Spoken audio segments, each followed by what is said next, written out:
पेश है हिंदी जबान में अपडेट। पाकिस्तान के विरुद्ध भारत के हाल के आक्रमण ने एक बार फिर पुष्टि कर दी है कि भारत एक धूर्त आतंकवादी राज्य है। मिसाइलों द्वारा नागरिकों की टारगेट ने विश्व के समक्ष मोदी के फासिस्टवादी रूप का रहस्य उद्घाटन कर दिया है। अतीत में भारतीय कूटनीतिकों के वेश में भारतीय गुप्तचर विदेशी भूमि पर सिख कारकुनों के हत्याकांड का भूत पीटते हुए पकड़े गए। मोदी शासन ने पाकिस्तान तथा आज़ाद जम्मू कश्मीर में महिलाओं व बालकों सहित नागरिकों को टारगेट कर अंतर्राष्ट्रीय कानूनों का खुल्लम खुल्ला उल्लंघन किया। भारत का सार्वभौमिक मानव तथा कानूनी संरचना के उल्लंघनकर्ता के रूप में पर्दाफाश हो गया है।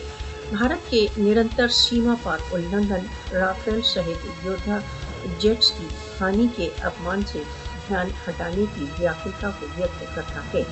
अपने देश के भीतर विरोध को मौन करने के लिए पड़ोसी देशों में आतंकवाद को स्पॉन्सर करने के साथ साथ मोदी का भारत अब शांति तथा स्थायित्व के लिए एक सार्वभौमिक चुनौती है।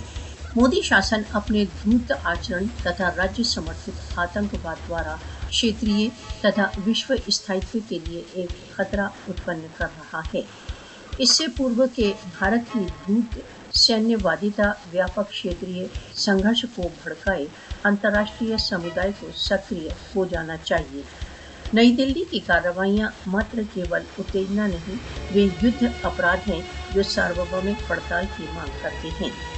समय आ गया है कि विश्व यथार्थता को स्वीकार करे।